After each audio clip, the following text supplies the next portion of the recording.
At 55, how do I actually know whether I'm fit? I can look in the mirror, I can go to the gym, I can exercise, I can feel reasonably good. But is that really enough? So this week, I decided to find out. I went for an ActiveSG STRENGTH 2.0 assessment and check-in. And in about an hour, I got something I think is quite valuable at this stage of life, a baseline. Hi, I'm JY, and welcome back to the Second Half Playbook. This is where I share my journey through the second half of life. Health, fitness, finances, relationships, learning, purpose, and all the things that become important as we move into this next chapter. And this week, I decided to take a closer look at something we often take for granted, our physical ability. I used my ActiveSG credits to book a Strength 2.0 assessment. I wasn't going there because I thought something was wrong.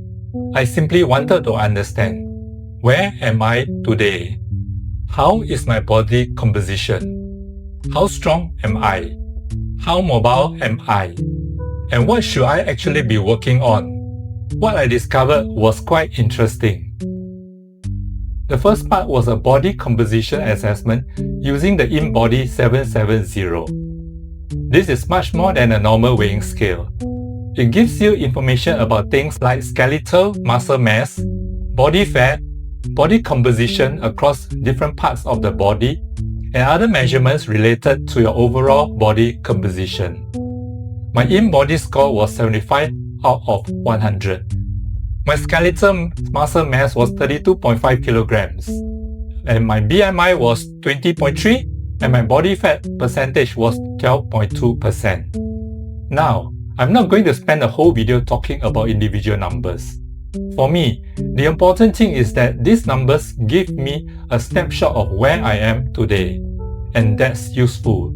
Because if I come back 6 months from now, I can do the assessment again. Then I can compare. Has my muscle mass changed?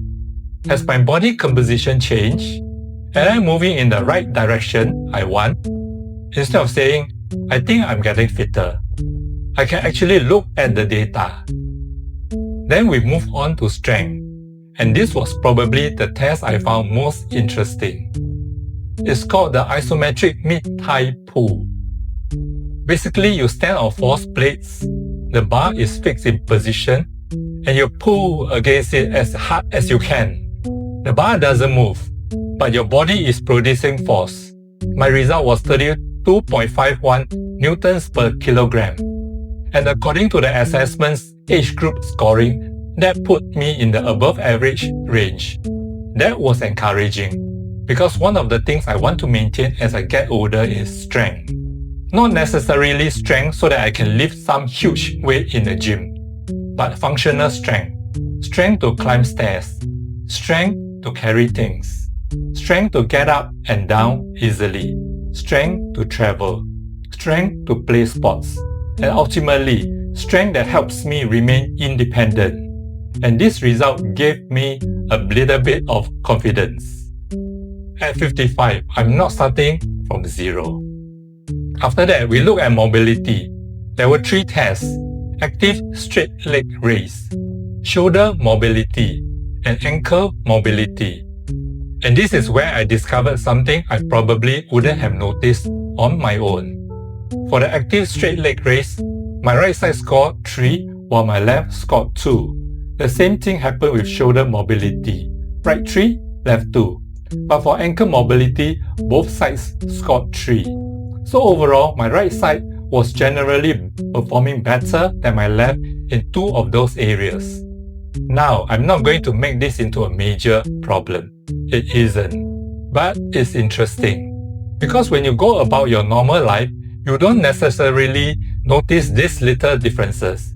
You walk, you exercise, you reach for things, you climb stairs, you just get on with life. But when someone actually measures you, you start to see things you didn't know were there. And now I have something specific I can pay attention to. So after about an hour, I came away with quite a lot of information. I have a picture of my body composition. I have a baseline for my muscle mass. I have a strength measurement. And I have some information about my mobility and differences between my right and left sides. But I think the biggest lesson for me isn't any one particular number, it's the combination. Because fitness isn't just one thing. You can be strong but not very mobile. You can be mobile but not very strong. You can exercise regularly but not really knowing whether you're improving.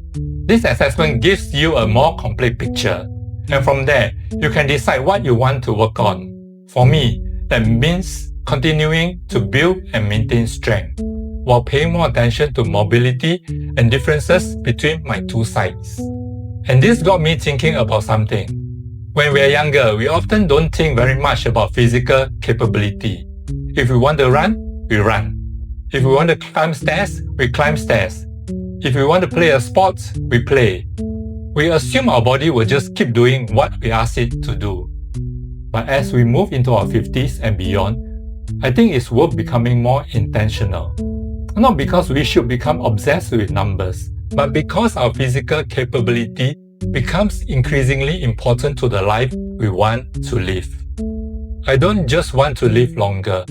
I want to remain capable. Capable of walking. Capable of traveling.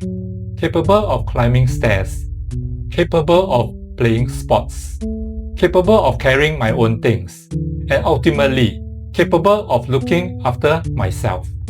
And that's what fitness means to me now. And there's one part of this assessment that I particularly like.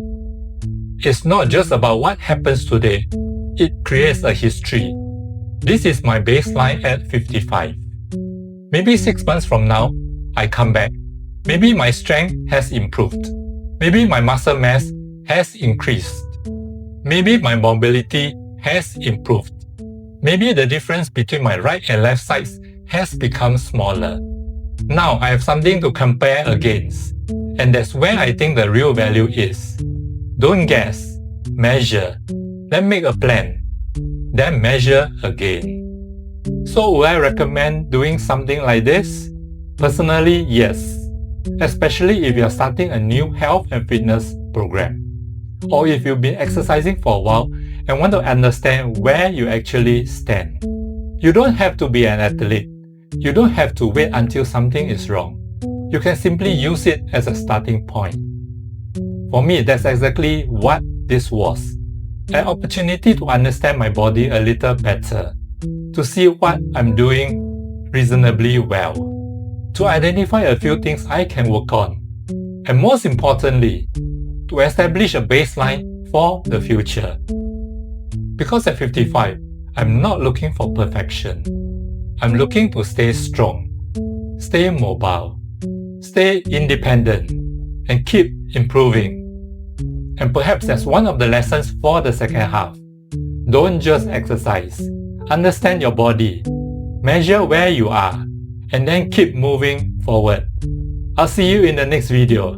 This is the second half playbook, and this is my journey through the second half.